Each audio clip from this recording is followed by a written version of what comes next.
We are going to look at the doctrine of man today. आज हम मनुष्य के बारे में जो शिक्षा हमें बाइबल देती है उसके बारे में सीखेंगे. So we are going to look at the doctrine of man. Have you ever asked the question, what is man? कभी आपने ये सवाल अपने आप को पूछा है कि मनुष्य क्या है? Now this is a very important question to answer. ये बहुत ही महत्वपूर्ण सवाल है जिसका सवाल हमें मिलना चाहिए. And many people say that man is the crown of God's creation. बहुत सारे लोग ये बोलते हैं कि मनुष्य परमेश्वर की सृष्टि का ताज है. But today we are going to learn what God says about man. लेकिन आज हम ये सीखेंगे कि परमेश्वर मनुष्य के बारे में क्या कहता है उसके प्रकाशन के द्वारा, बाइबल के द्वारा, through his revelation, through the Bible. Now our focus today will be on man's condition before he sinned. आज हमारा ध्यान उस बात पर केंद्रित है कि मनुष्य की क्या स्थिति थी पाप से पहले. And I have next week, we'll be looking at man's condition after he sinned. और अगले हफ्ते हम ये देखेंगे कि पाप करने के बाद मनुष्य की क्या स्थिति हुई है. So I have divided today's study into 3 sections. मैंने आज के शिक्षा को 3 भागों में बांटा है. और पहला भाग है मनुष्य के मूल तत्व क्या है. मनुष्य के मूल तत्व क्या है.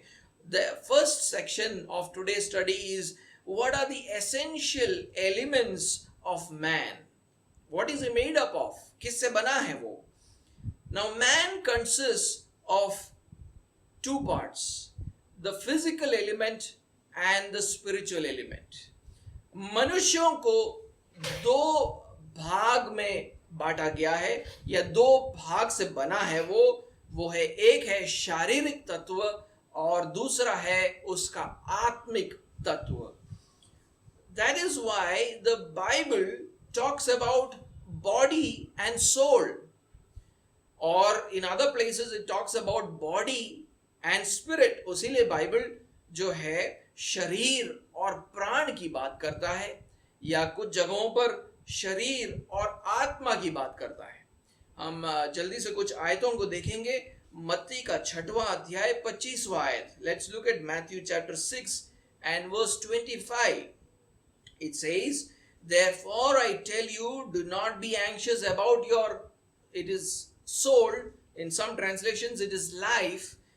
Do not be anxious about your life, what you will eat or what you will drink, nor about your body, what you will put on. Is not life more than food, and the body more than clothing? So in a way it is making 2 divisions in us. Is not soul more than food, and is not body more important than clothing?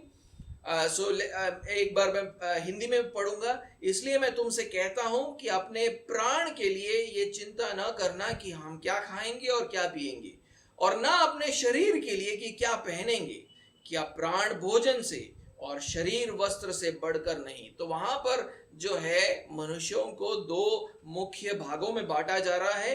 एक है प्राण और दूसरा है शरीर. कुछ जगहों पर शरीर और आत्मा कहा जाता है. In some places it is called body and spirit. Let me read for you 1 Corinthians chapter 5 and verse 5. पहला कोरिन्थियों का 5वां अध्याय और 5वां आयत. It says, you are to deliver this man to Satan for the destruction of the flesh. Paul is talking about church discipline, and he's talking about somebody who is living an unrepentant life. He's talking about him. He says, deliver this man to Satan for the destruction of the flesh, so that his spirit may be saved in the day of the Lord. यहाँ पर पौलुस church के discipline के बारे में कहा जा रहा है. किसी व्यक्ति के बारे में बात कर रहा है जो पश्चाताप नहीं कर रहा है. उसके बारे में बोलता है कि शरीर के विनाश के लिए शैतान को सौंपा जाए ताकि उसकी आत्मा प्रभु यीशु के दिन में उद्धार पाए. तो भले शरीर को हानि पहुंचे लेकिन आत्मा बचना चाहिए. The destruction of the flesh might happen, but the spirit should be saved on the day of the Lord. तो यहाँ पर हम देखते हैं कि दो भागों में बांटा गया है. Now, some people think that soul and spirit are different parts of man. अब कुछ लोग ये सोचते हैं कि प्राण और आत्मा भी मनुष्य के अलग अलग भाग है, but they are not different parts. लेकिन ये जो है अलग अलग भाग नहीं है, because the words soul and spirit are used interchangeably in the Bible. क्योंकि ये जो शब्द है प्राण और आत्मा, उसको विनिमयता के साथ बाइबल के अंदर इस्तेमाल किया गया है. For example, death is sometimes described as giving up of the soul, and sometimes death is described as giving up of the spirit. उदाहरण के रूप में कभी मृत्यु को प्राण निकालना कहते हैं, और कभी मृत्यु को आत्मा दे देना या निकाल देना कहते हैं.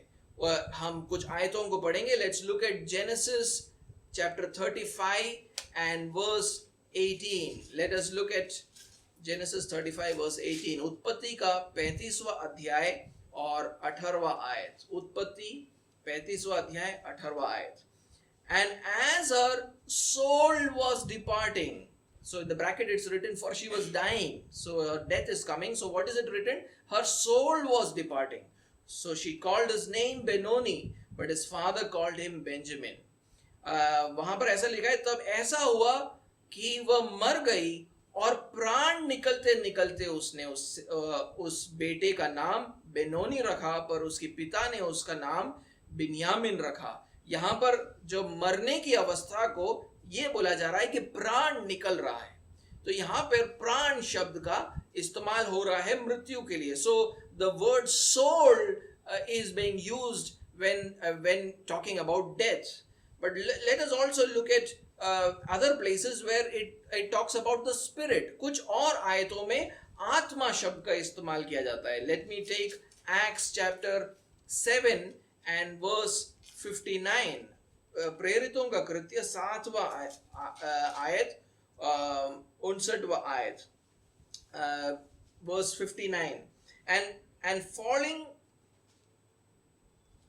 and as they were stoning Stephen, he called out, Lord Jesus, receive my spirit. So Stephen is about to die, and he does not say receive my soul, but he says receive my spirit.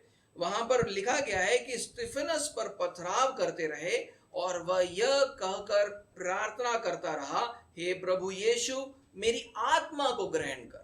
यहां पर यह नहीं बोल रहा है कि मेरे प्राण को ग्रहण कर, वो बोलता है मेरी आत्मा को ग्रहण कर. And in a similar way, the dead are sometimes called souls and sometimes they are called spirits. और कभी कभी मरे हुए लोगों को प्राण कहा जाता है या आत्मा कहा जाता है. Let me take you to Revelation chapter 6 and verse 9. प्रकाशित वाक्य 6वां अध्याय और 9वां आयत. When he opened the fifth seal, I saw under the altar the souls of those who had been slain for the word of God and for the witness they had borne. So it is talking about believers and who have died, and the Bible calls them souls. 9वें आयत में लिखा है, जब उसने 5वीं मोहर खोली तो मैंने वेदी के नीचे उनके प्राणों को देखा जो परमेश्वर के वचन के कारण और उस गवाही के कारण जो उन्होंने दी थी वध किए गए थे. विश्वासियों के बारे में बात हो रहा है जिन्होंने अपने जान को खोया है, तो वहां पर उनको प्राण करके कहा जा रहा है, उन्होंने अपने प्राणों को खोया है. And in another place in Hebrews chapter 12 and verse 22 to 23, the word spirits is used for dead people. इब्रानियों का 12वां अध्याय और उसके 22 और 23 में मरे हुए लोगों के लिए आत्मा शब्द का इस्तेमाल किया गया है. But you have come to Mount Zion and to the city of the living God, the heavenly Jerusalem, and to innumerable angels in festal gathering, and to the assembly of the firstborn who are enrolled in heaven, and to God, the judge of all, and to the spirits of the righteous made perfect. So here the dead people are being referred to as spirits. यहाँ पर हम पढ़ेंगे, पर तुम सिय्योन के पहाड़ के पास और जीवते परमेश्वर के नगर स्वर्गीय यरूशलेम के पास और लाखों स्वर्गदूतों और उन पहलौठों की साधारण सभा और कलीसिया जिनके नाम स्वर्ग में लिखे हुए हैं और सबके न्यायी परमेश्वर के पास और सिद्ध किए हुए धर्मियों की आत्माओं के बारे में बोला जा रहा है. तो यहाँ पर मरे हुए विश्वासियों को आत्माएं कहा जा रहा है. But some people still believe that man consists of 3 parts. लेकिन कुछ लोग ये विश्वास करते हैं कि मनुष्य के 3 भागों में बटा हुआ है. So body, soul and spirit. वो बोलते हैं कि मनुष्य के पास शरीर है, उसके पास प्राण है, उसका आत्मा है. अब इसके लिए वो कुछ आयतों को जो दिखाते हैं वो है First Thessalonians, and they take some verses for that. In First Thessalonians chapter 5 and verse 23, it says, "Now may the God of peace himself sanctify you completely, and may your whole spirit and soul and body be kept blameless at the coming of our Lord Jesus Christ." So here it is talking about body, soul and spirit. 23वीं आयत को मैं पढ़ूंगा. शांति का परमेश्वर आप ही तुम्हें पूरी रीति से पवित्र करे और तुम्हारी आत्मा और प्राण और देह हमारे प्रभु यीशु मसीह के आने तक पूरे पूरे और निर्दोष सुरक्षित रहे. तो यहाँ पर 3 भागों के बारे में बोला जा रहा है. तुम्हारी आत्मा, तुम्हारा प्राण और तुम्हारा देह.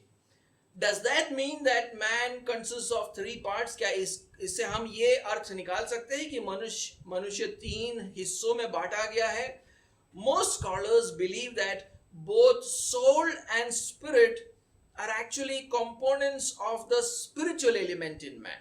ज्यादातर बाइबल पंडित ये समझते हैं, ये विश्वास करते हैं कि प्राण और आत्मा दोनों ही उस आत्मिक तत्व के भाग है जिससे मनुष्य बना हुआ है. Probably they just give different viewpoints of the same spiritual element. शायद ये दोनों प्राण और आत्मा शब्द जो है हमारे उस आत्मिक तत्व के अलग अलग दृष्टिकोण से देखते हैं. For example, let me read for you Hebrews chapter 4 and verse 12. मैं इब्रानियों का 4था अध्याय और उसका 12वां आयत में एक बार पढ़ना चाहूंगा. There it says, "For the word of God is living and active, sharper than any two-edged sword, piercing to the division of soul and of spirit, of joints and of marrow, and discerning the thoughts and intentions of the heart." यहाँ पर लिखा गया है, क्योंकि परमेश्वर का वचन जीवित और प्रबल और हरेक 2-धारी तलवार से भी बहुत चोखा है और प्राण और आत्मा को और गांठ और गूंदे को अलग करके आर पार छेदता है और मन की भावनाओं और विचारों को जांचता है. Now, some people use this verse to show that man consists of 3 parts because soul and spirit are divided here. कुछ लोग इस आयत का इस्तेमाल इसलिए करते हैं ये बोलने के लिए कि मनुष्य को 3 भागों में बांटा गया है, प्राण और आत्मा अलग अलग भाग है. But notice that it also talks about joints and marrow. लेकिन ध्यान दीजिए कि वहां पर गांठ और गूंदे की भी बात की जाती है. We all know that both joints and marrow are components of the physical element in man. और हम जानते हैं कि गांठ और गूंदे दोनों ही मनुष्य के शारीरिक तत्व के भाग है. And just as joints and marrow are 2 components in the physical element in man, soul and spirit are components of the spiritual element in man. जिस तरह गांठ और गूंदे जो है मनुष्य के शारीरिक तत्व के भाग है, वैसे ही प्राण और आत्मा जिसके बारे में वहां पर बोला गया है वो मनुष्य के आत्मिक तत्व के भाग है. But man is essentially divided into 2 main elements, the physical and the spiritual, which the body calls as which the Bible calls as body and soul or body and spirit. मनुष्य मूल रूप से दो तत्वों में बांटा गया है। एक है शारीरिक तत्व, एक है आत्मिक तत्व। और बाइबल उसी लिए वह अक्सर शरीर और प्राण की बात करता है या शरीर और आत्मा की बात करता है। We are truly a miracle, हम सच में एक चमत्कार है। We are body and soul knit together, हमें जो है सींचा गया है, हमें शरीर और आत्मा को सींचने से हम बने हैं। We are joints and marrow, हम जो है गांठ और गूंदे हैं। But we are also intellect and feelings and will power, लेकिन साथ साथ में हमारे अंदर बुद्धि और भावनाएं और इच्छा शक्ति भी है। Later on we will see that we are also created in the image of God. बाद में हम ये भी सीखेंगे कि हम परमेश्वर के स्वरूप में बनाए गए हैं, which makes us superior to any other creature on earth, जो हमें पृथ्वी के बाकी सारे प्राणियों से उत्तम बनाता है। That is why it should cause us to worship God. इसलिए ये जानकर कि कैसे हम बने हैं, ये जानकर हमें परमेश्वर की आराधना करनी है। When the psalmist ponders about human beauty and power, it gives him a reason to worship God. भजन संहिता लिखने वाला जब मनुष्यों के सुंदरता और उनके सामर्थ्य को देखता है तो वो परमेश्वर की आराधना करना शुरू करता है।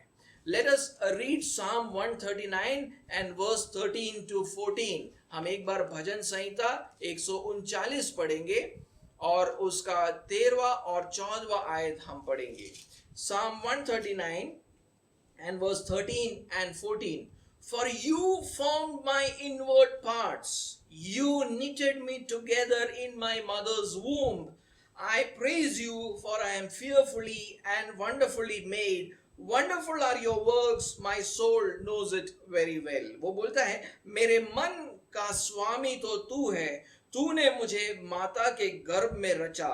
मैं तेरा धन्यवाद करूंगा इसलिए कि मैं भयानक और अद्भुत रीति से रचा गया हूं। तेरा काम तो आश्चर्य के है और मैं इसे भली भांति जानता हूं। Let us also worship God, for we are fearfully and wonderfully made. हम परमेश्वर की आराधना करें क्योंकि हम भयानक और अद्भुत रीति से बनाए गए हैं। Now the second section of my message is about the origin of the human soul or spirit. और मेरा जो दूसरा जो भाग है आज के संदेश का वो है हमारे प्राण या आत्मा का स्रोत क्या है। हमारे प्राण या आत्मा का स्रोत क्या है? What is the origin of our soul or spirit? Now I must say that every Christian believes that the human soul or spirit is created by God. मैं ये बोलना चाहूंगा कि हर एक मसीही ये विश्वास करता है कि मनुष्य का प्राण या आत्मा वो परमेश्वर का बनाया गया है, परमेश्वर का रचा हुआ है। We see in Genesis chapter 2 and verse 7 how God gives the breath of life to Adam. हम उत्पत्ति के दूसरे अध्याय 7वें आयत में देखते हैं कि कैसे परमेश्वर जीवन का श्वास देता है आदम को। Let us just read it. एक बार हम उसको पढ़ेंगे। उत्पत्ति का दूसरा अध्याय 7वां आयत, Genesis chapter 2 and verse 7. Then the Lord God formed the man of dust from the ground and breathed into his nostrils the breath of life, and the man became a living creature. वो वहां लिखा है, तब यहोवा परमेश्वर ने आदम को भूमि की मिट्टी से रचा और उसके नथनों में जीवन का श्वास फूंक दिया और आदम जीवित प्राणी बन गया। But here we are learning how every new born human being after that continues to receive his soul. So that's what we are trying to understand. Not how Adam received his soul. We know that God created his soul. We are thinking about how all of us receive our soul. हमने ये बात तो बिल्कुल साफ है कि आदम का जो प्राण है वो परमेश्वर ने सीधे तरीके से बनाया, लेकिन हमारा प्राण हमें किस तरह से मिलता है? How do we receive it? The question is it directly from God or is it received indirectly from our parents? सवाल ये है कि हमारा जो प्राण है वो सीधे परमेश्वर से आता है या या दूसरा कि हम अपने माता पिता से इसको पाते हैं. Now there are two main views regarding the origin of individual souls. देखिए, मनुष्यों के प्राण की उत्पत्ति के बारे में दो मुख्य मत है. The first view, now I don't want you to remember this word, but it is an important concept for you to understand. देखिए, ये जो शब्द है याद रखने की जरूरत नहीं है, लेकिन कॉन्सेप्ट समझना जरूरी है. The first view is called traducianism. पहला जो मत है उसको इंग्लिश में traducianism कहते हैं. traducianism. हिंदी में इसका अनुवाद जो मैंने देखा वो ऐसा है, देह आत्मा सहजननवाद. देह आत्मा सहजननवाद. According to this view, all men derive both their souls and their bodies from their parents. इस मत के अनुसार हर मनुष्य अपने प्राण या अपने शरीर को अपने माता पिता से पाता है. The Bible teaches us that a soul or spirit comes into existence when a mother conceives. Bible हमें ये सिखाता भी है कि प्राण या आत्मा अस्तित्व में तब आता है जब एक माँ गर्भ धारण करती है. And since we receive our soul or spirit from human parents who have been corrupted by sin, we also receive a sinful soul or spirit from them. और क्योंकि हम जो है प्राण या आत्मा हमारे माता पिता से पाते हैं जो पाप के कारण भ्रष्ट हो चुके हैं, हम उनसे एक पापमय प्राण या आत्मा को पाते हैं. पापमय प्राण या आत्मा को पाते हैं. We are born sinful both in our soul and body. हम पाप में जन्म लेते हैं, हमारा शरीर और आत्मा दोनों पापमय होता है.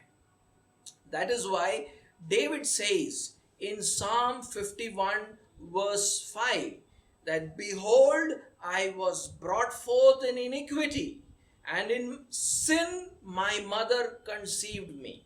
देख, मैं अधर्म के साथ उत्पन्न हुआ और पाप के साथ अपनी माता के गर्भ में पड़ा.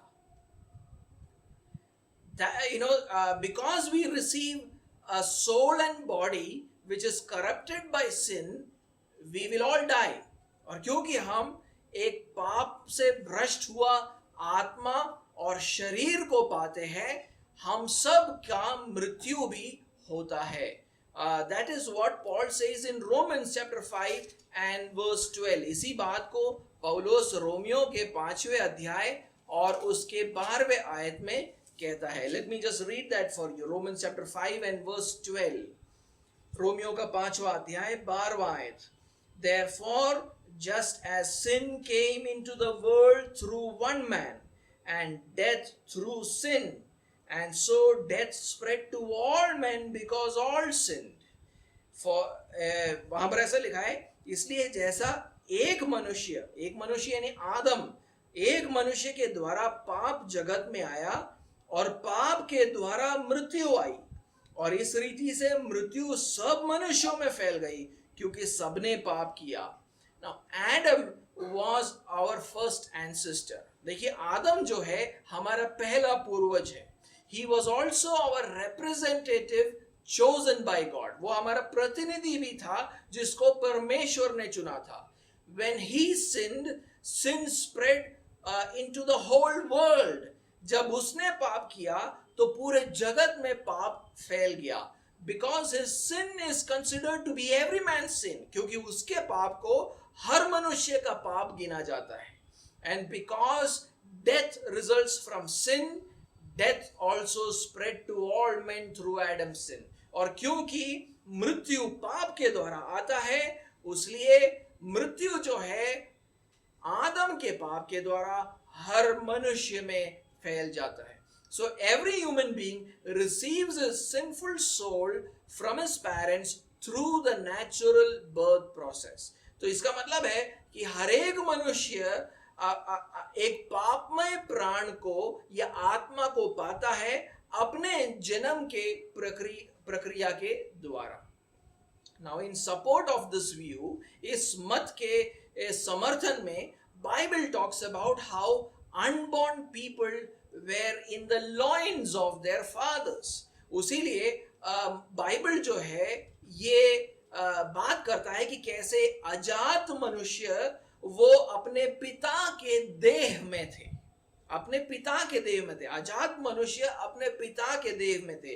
Bible talks about how unborn people were in the loins of their fathers. एक बार पढ़ेंगे इब्रानियों का 7वां अध्याय और 9वां और 10वां आयत. Hebrews chapter 7 and verse 9 and 10. इब्रानियों का 7वां अध्याय 9वां और 10वां आयत. One might even say that Levi is talking about one of the sons, also one of the tribes of Israel, one of the sons of Jacob, one of the tribes of Israel, who receives tithes. So they were priests who received tithes, and they paid tithes through Abraham, for he was still in the loins of his ancestor when Melchizedek met him. So it's saying that Levi paid the tithes. He receives the tithes normally, but he paid his tithes through his father Abraham, because he was in the loins of his father Abraham to Melchizedek.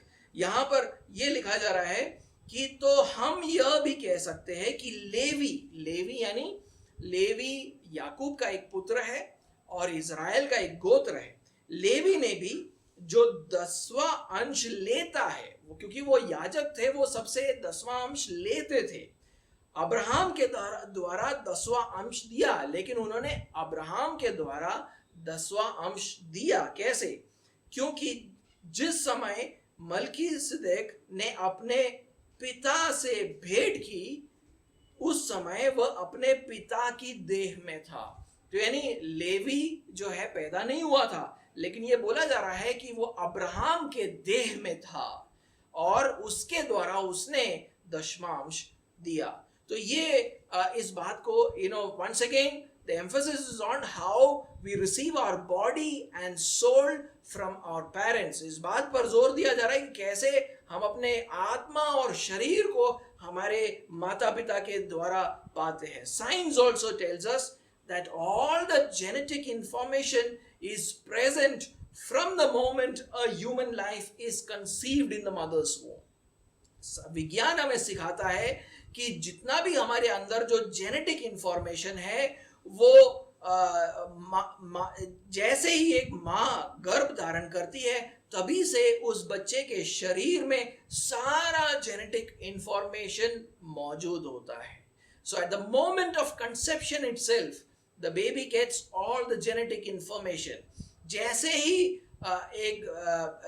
वो गर्भ धारण करती है, तुरंत वो बच्चे के अंदर सारा जेनेटिक इंफॉर्मेशन स्टोर हुआ होता है. From the moment of conception, the baby has inherited the parents' traits and peculiarities.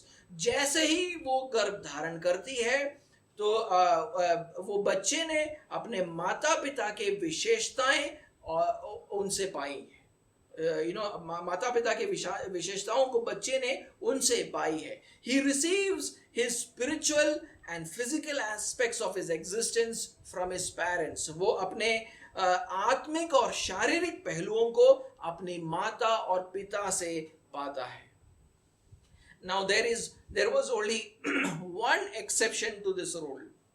इस सिद्धांत से एक ही व्यक्ति छूटा है.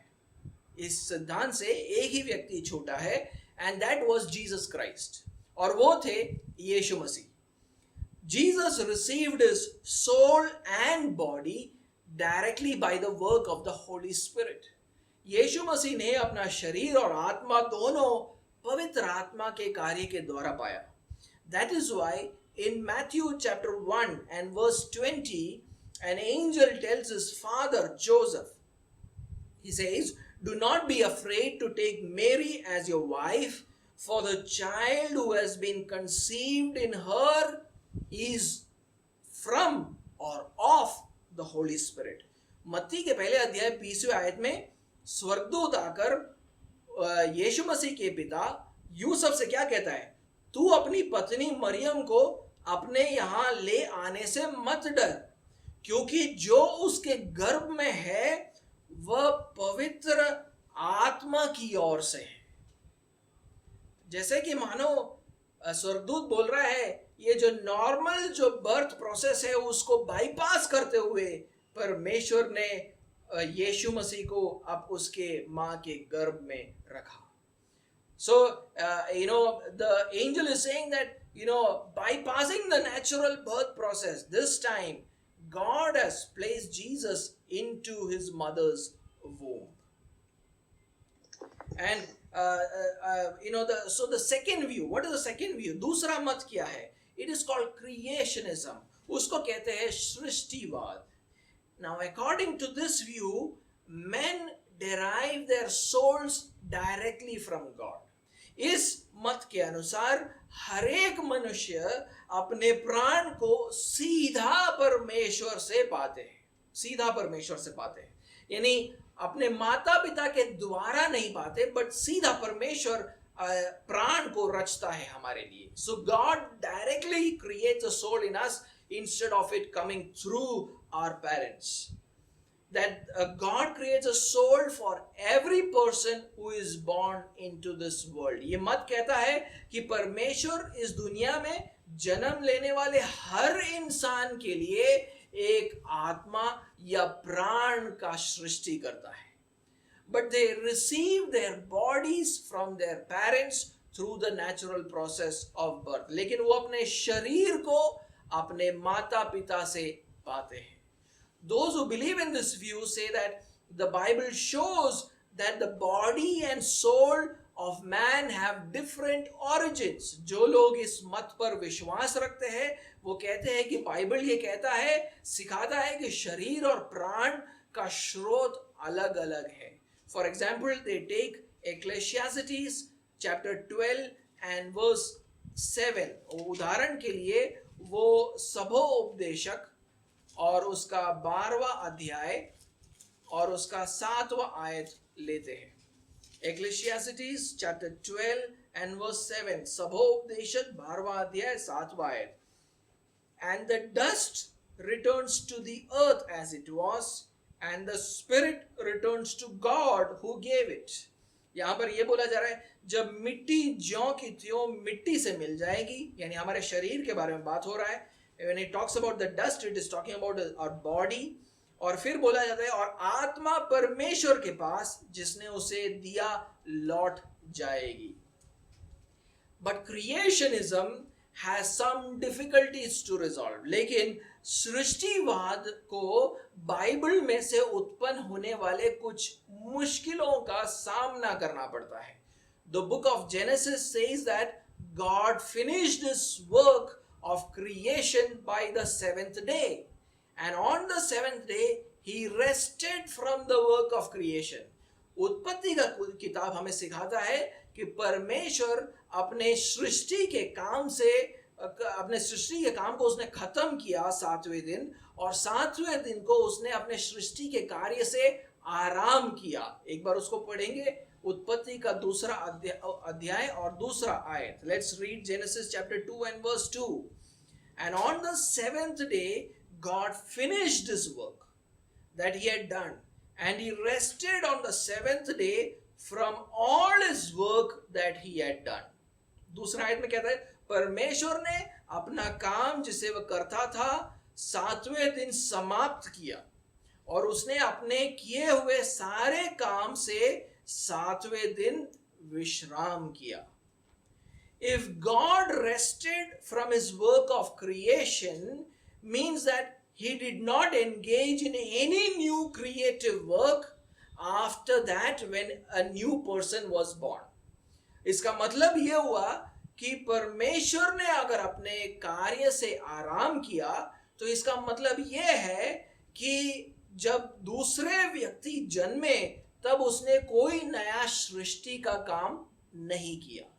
it is reasonable to believe that today human beings receive their body and soul from their parents. इसलिए ये मानना उचित है कि हर मनुष्य अपना शरीर और प्राण अपने माता पिता के द्वारा पाता है. That is why in the other verses that the creationists quote about God creating the soul in man is actually an account of God's creation in the first 6 days when he also created the heavens and the earth. उसीलिए ये सृष्टिवाद पर मानने वाले लोग जो आयतों को हमें बताते हैं वो ऐसी आयतें हैं जिसमें परमेश्वर अपने 6 दिनों के सृष्टि के काम को भी बता रहा है. उदाहरण के रूप में let me take a couple of examples. Let me take Isaiah 42 verse 5. यशाया का 42वां अध्याय और उसका 5वां आयत. यशाया 42वां अध्याय और उसका 5वां आयत. Thus says God the Lord, who created the heavens and stretched them out, who spread out the earth and what comes from it. So it's talking about the heavens being created, the earth being spread out, who gives breath to the people on it and spirit to those who walk in it. Now, creationists use this verse, but I see a clear indication of God's work in the first 6 days there.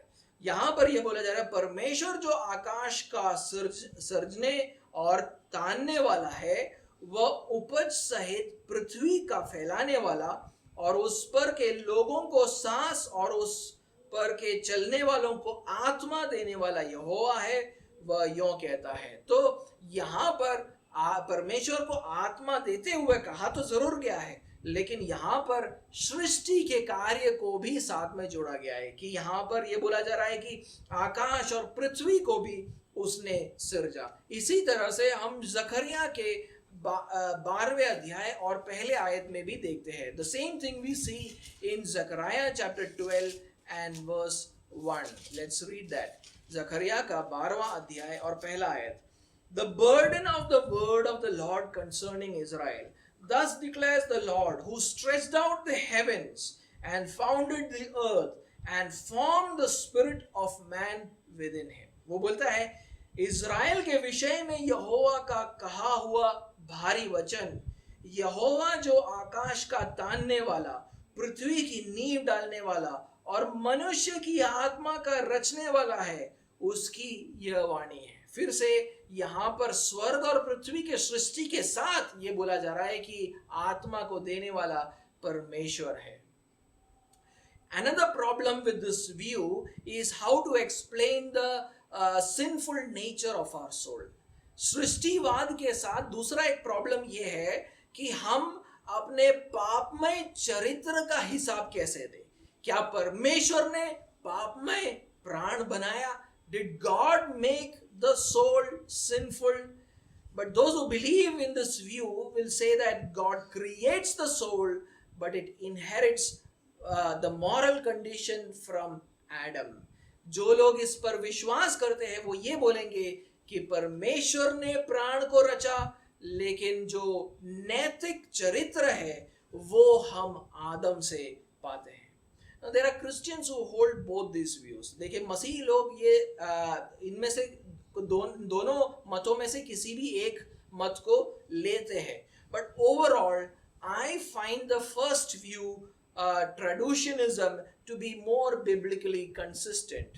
लोग जो है इन दोनों मतों को लेते हैं, लेकिन जो पहला मत है जिसको मैंने ट्रेडिशनिज्म कहा, जिसके अंदर मैं बोलता हूं कि आत्मा और प्राण परमेश्वर ने बनाया, लेकिन आज हम उसको अपने माता पिता के द्वारा जन्म की प्रक्रिया के द्वारा हम पाते हैं, वो जो है वो बाइबल की शिक्षा के अनुकूल है. God gave a perfect soul and spirit to human beings, devoid of sin and its consequences. But in Adam we all messed it up. देखिए परमेश्वर ने हमें सबको, मनुष्य को एक सिद्ध आत्मा दिया, एक सिद्ध प्राण को दिया. इसके अंदर कोई पाप या पाप के परिणाम नहीं थे, लेकिन आदम में होकर हमने सब कुछ बिगाड़ दिया है. Therefore, every human being is born in hopelessly sinful condition. उसलिए हर मनुष्य एक आशाहीन पापमय स्थिति में जन्म लेता है. Our body, our intellect, our feelings, our willpower, every faculty in us has been corrupted by sin. हमारा शरीर, हमारा बुद्धि, हमारा जो भावनाएं हैं, हमारी इच्छा शक्ति, हमारी हर क्षमता जो है पाप के कारण भ्रष्ट हो चुकी है. We are born as morally depraved men. इसलिए हम दुष्ट मनुष्यों की तरह जन्म लेते हैं. We inherit this sinful condition from Adam. हम ये पापमय चरित्र आदम से पाते हैं. And we call it the original sin. हम इसको मूल पाप या original sin भी कहते हैं. But God sent another representative for us in Jesus Christ. लेकिन परमेश्वर ने हमारे लिए एक नया प्रतिनिधि भेजा, यीशु मसीह, उसका पुत्र यीशु मसीह. He took on a human form. उसने मनुष्य का रूप धारण किया. He was born sinless through the work of the Holy Spirit. पवित्र आत्मा के कार्य से उसने निष्पाप जन्म लिया. He lived a sinless life. एक निष्पाप जीवन जिया. He died for our sins on the cross. हमारे पापों के लिए क्रूस पर मरा. So that all those who believe in him might become a new creation. ताकि जो कोई उस पर विश्वास करे वो एक नई सृष्टि बन पाए. But this time, not like the first Adam, but the second Adam who rules over sin and Satan. लेकिन इस बार पहले आदम की तरह नहीं बने हम, लेकिन दूसरा आदम यीशु मसीह की तरह बने हैं जो पाप और शैतान पर राज्य करते हैं. We will never go into bondage to sin and Satan. हम फिर से पाप और शैतान के दास नहीं बनेंगे. We might sin under temptation from Satan, but we will never become a slave to sin and Satan. हम शायद हो सकता है कि शैतान के लालच में अगर पाप करें, लेकिन कभी पाप और शैतान के दासत्व में नहीं आएंगे. We are going towards that day when sin and Satan will be completely crushed under our feet. हम उस दिन की तरफ जा रहे हैं जब शैतान और पाप दोनों को हमारे पांवों के नीचे कुचला जाएगा. My third and last section of this sermon is man created in the image of God. तीसरा जो भाग है आज के प्रचार का वो है मनुष्य को परमेश्वर के स्वरूप में रचा गया है. Now, one of the most central verses in the Bible's teaching about man is found in Genesis chapter 1 verse 27.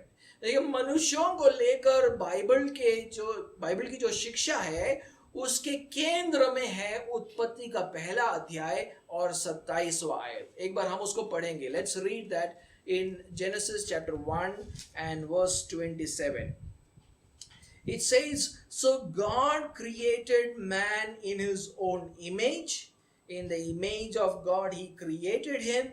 Male and female he created them. तो परमेश्वर ने मनुष्य को अपने स्वरूप के अनुसार उत्पन्न किया. अपने ही स्वरूप के अनुसार परमेश्वर ने उसको उत्पन्न किया. नर और नारी करके उसने मनुष्यों की सृष्टि की. Now the word image has the meaning of something being carved out or cut out. वहां पर जो शब्द का इस्तेमाल किया गया है स्वरूप, उसका मतलब है किसी वस्तु को तराशना या उसको काट कर निकालना. Like a sculpture of someone, जैसे कि मानो किसी की प्रतिमा को बनाया जा रहा है. We put a sculpted image of someone in the middle of the town or city so that people will look at the image and think about that person. हम एक शहर के बीच में किसी की प्रतिमा क्यों लगाते हैं? ताकि प्रतिमा को लगाने से हम उस मनुष्य को याद करें जिसकी प्रतिमा वो है. Their strength, their wisdom, their courage. हम उनके शक्ति या बुद्धि या उसके साहस को याद करें. So we are like a sculpted image of God. हम जो है परमेश्वर की प्रतिमा है. हम परमेश्वर की प्रतिमा है. And God made us this way so that we might display or reflect or communicate who He is, how great He is, and what he is like. हमको इस तरह इसलिए बनाया गया है ताकि हम ये दिखाएं या प्रकाशित करें या व्यक्त करें कि परमेश्वर कौन है, वो कितना महान है या वो कैसा है. This does not mean we are God, but we are like God in many ways. इसका मतलब ये नहीं कि हम परमेश्वर हैं, लेकिन हम परमेश्वर के समान हैं.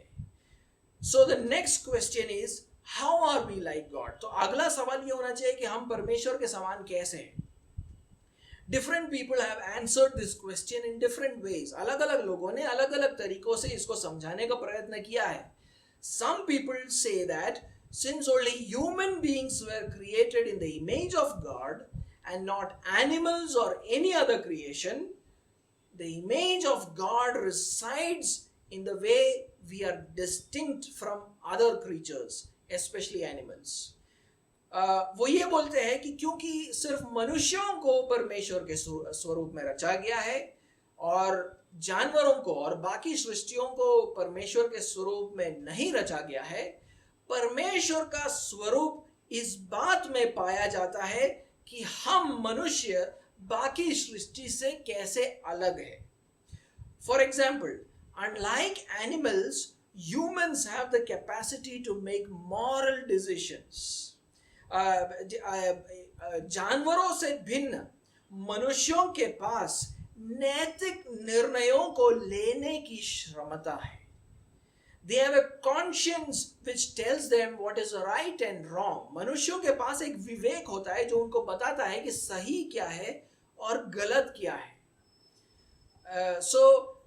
We don't harm children because we know that it is wrong to do it. But animals do not work with those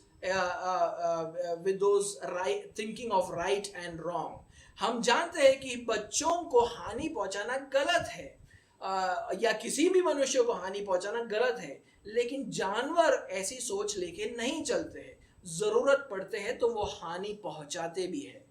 So we are like God in the fact that we are moral beings. हम परमेश्वर के समान इस बात से है कि हम उसकी तरह एक नैतिक प्राणी है. नैतिकता हमारे लिए महत्वपूर्ण है. It is important for us that we do what is morally right. हमारे लिए ये महत्वपूर्ण है कि हम नैतिक रीति से सही बातों को करें और इस तरह हम परमेश्वर के स्वरूप को दर्शाते हैं. And we reflect God's image in our life through these moral decisions. Genesis 1 verse 27 also tells us about how God created both man and woman in the image of God. उत्पत्ति का पहला अध्याय 27वां आयत ये भी हमको सिखाता है कैसे परमेश्वर ने नर और नारी दोनों को उसके परमेश्वर के स्वरूप में बनाया गया है.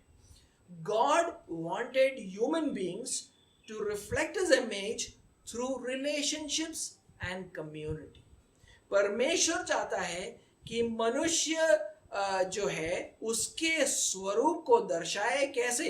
रिश्तों और समाज के द्वारा. And not individually, अकेले नहीं.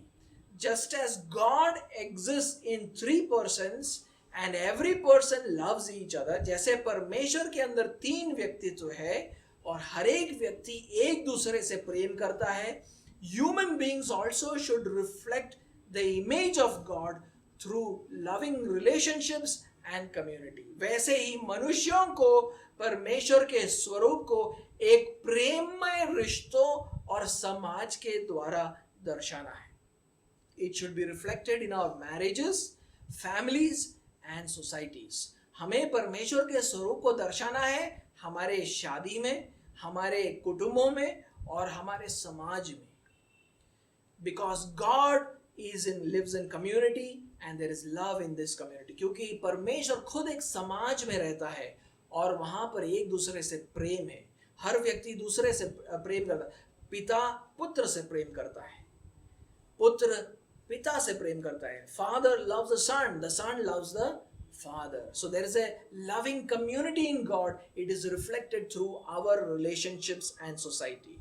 तो एक प्रेममय समाज है परमेश्वर में, उसी को हम भी दर्शाते हैं हमारे जीवन के द्वारा. Another way in which man reflects God's image is by exercising God's authority on earth. एक दूसरे तरीके से जब मनुष्य जो है परमेश्वर को के स्वरूप को दर्शाता है, वो है परमेश्वर के अधिकार को दिखाकर. I want you to read Genesis chapter 1 and verse 26. मैं चाहता हूं कि उत्पत्ति का पहला अध्याय और 26वें आयत को पढ़े. देखिए क्या लिखा है. Then God said, let us make man in our image, after our likeness, and let them have dominion over the fish of the sea, and over the birds of the heavens, and over the livestock, and over all the earth, and over every creeping thing that creeps on the earth. फिर परमेश्वर ने कहा, हम मनुष्य को अपने स्वरूप के अनुसार अपनी समानता में बनाएं, और वे समुद्र की मछलियों और आकाश की पक्षियों और घरेलू पशुओं और सारी पृथ्वी पर और सब रेंगने वाले जंतुओं पर जो पृथ्वी पर रेंगते हैं अधिकार रखे. Man should rule the earth according to God's standards and purposes. मनुष्य को इस पृथ्वी पर राज्य करना है ताकि वो परमेश्वर के आदर्शों और उद्देश्यों को दर्शाए. And in this way he reflects God's nature. इस तरह वो परमेश्वर के चरित्र को दिखाता है. That is why man should not rule the earth like a tyrant, but like a caring parent. उसलिए मनुष्य को इस पृथ्वी पर राज्य एक तानाशाह की तरह नहीं करना है, बल्कि एक ध्यान रखने वाले माता या पिता के समान करना है. He should nurture everything under his care. मनुष्यों को उनके ध्यान के नीचे रहने वाले हर वस्तु का पालन पोषण करना है.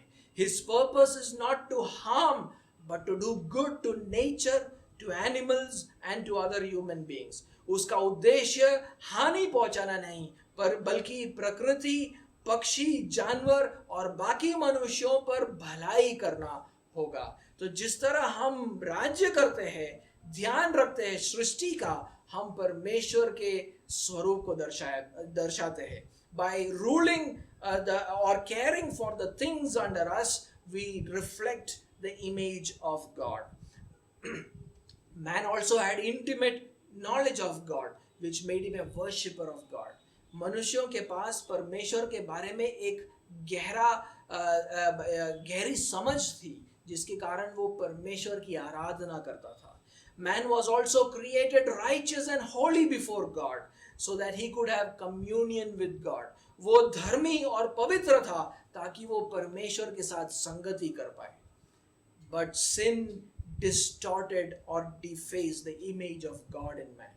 लेकिन पाप ने आकर हमारे अंदर परमेश्वर के स्वरूप को विकृत कर दिया, उसको बिगाड़ दिया है.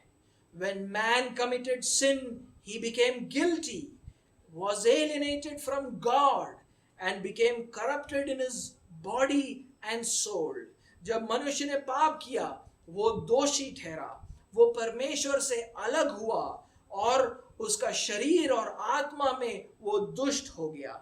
Every faculty that God gave him is now used to serve his new master, sin, and not to glorify his creator, God. उसके बाद उसके अंदर की हर क्षमता वो अब उसके नए स्वामी पाप की सेवा में लगाता है, उसके सृष्टिकर्ता परमेश्वर की सेवा में नहीं लगाता है. We still have some knowledge of God, but instead of worshipping the true God, we rebel against him. आज भी हमारे पास परमेश्वर के बारे में कुछ तो ज्ञान है मनुष्यों के पास, लेकिन फिर भी वो सच्चे परमेश्वर की आराधना नहीं करता है, उससे बलवा करता है. We engage in community life, but it is not to love others, but to love ourselves. हम समाज में रहते हैं, लेकिन दूसरों से प्रेम करने के लिए नहीं, बल्कि खुद से प्रेम, खुद के फायदे के लिए करते हैं. Which means that the image of God has not been totally lost, but it has been defaced or distorted. इसका मतलब यह है कि परमेश्वर का जो स्वरूप है हम में, उसको पूरी तरीके से खो नहीं दिया है हमने पाप के कारण, बल्कि वो विकृत हो चुका है या उसको बिगाड़ दिया गया है.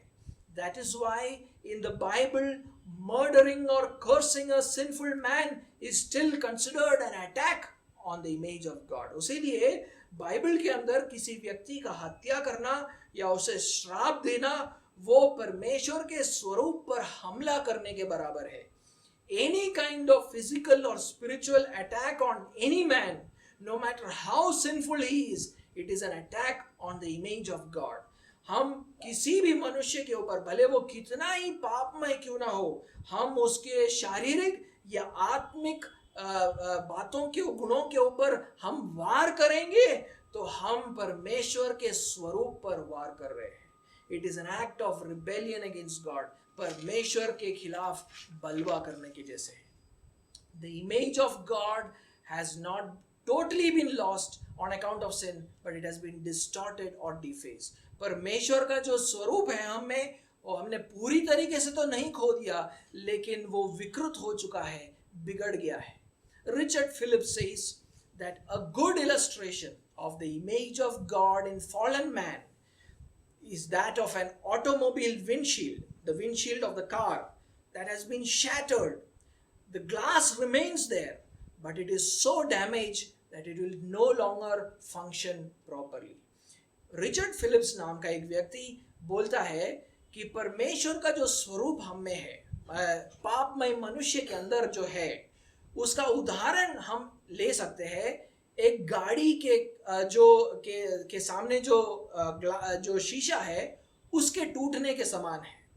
जब टूट जाता है कांच तो पूरा का पूरा वही है, लेकिन इस हद तक वो बिगड़ जाता है कि उसका हम प्रयोग नहीं कर सकते. It cannot function properly, and there is only one way it can be restored, and that is through faith in Jesus Christ. और एक ही तरह है, एक ही तरीका है परमेश्वर का जो स्वरूप हमारे अंदर पुनर्स्थापित करना है, तो एक ही तरीका है यीशु मसीह पर विश्वास करना होगा. Let me end here. मैं यहाँ पर ख़त्म करना चाहूँगा. As I study the doctrine of man, it leads me to worship God. मैं जैसे ये शिक्षा को समझ रहा हूँ, ये मुझे परमेश्वर की आराधना के लिए उत्साहित करता है. The way God has knit us human beings together, body and soul, and created us in His image, it shows me His power and wisdom. जिस तरह परमेश्वर ने हमें सींचा है, शरीर और प्राण, और हमें उसके स्वरूप में बनाया है ताकि उसकी महिमा को दर्शाए, हम उसके सामर्थ को और उसके बुद्धि को देखते हैं. It invites me to now glorify God through worship. ये शिक्षा मुझे आमंत्रित करती है कि आओ अब परमेश्वर की आराधना करो. That is why John Calvin, the 16th century reformer and pastor, said, those blessings which unceasingly distill to us from heaven are like streams conducting us to the fountain. वो बोलता है, जॉन कैल्विन नाम का एक reformer और pastor, 16वीं शताब्दी का pastor, वो बोलता है जो आशीषें स्वर्ग से हम तक पहुंची है वो उन धाराओं के समान है जो हमें उसके स्रोत का पहचान करवाती है. The blessings which we have received as human beings are like streams of water which lead us back to its source, God. परमेश्वर से जो आशीषें हमने पाई है वो पानी के धाराओं के समान है, वो हमें उसके स्रोत तक ले जाती है और वो है परमेश्वर. Even as we study the subject, what is man? Our prayer should be that this knowledge will take our worship of God to new heights. जैसे हम इस विषय को पढ़े कि मनुष्य क्या है, इस विषय को जानने से हमारी प्रार्थना ये होनी चाहिए कि हमारे परमेश्वर की जो हमारी आराधना है वो नए ऊंचाइयों को छुए.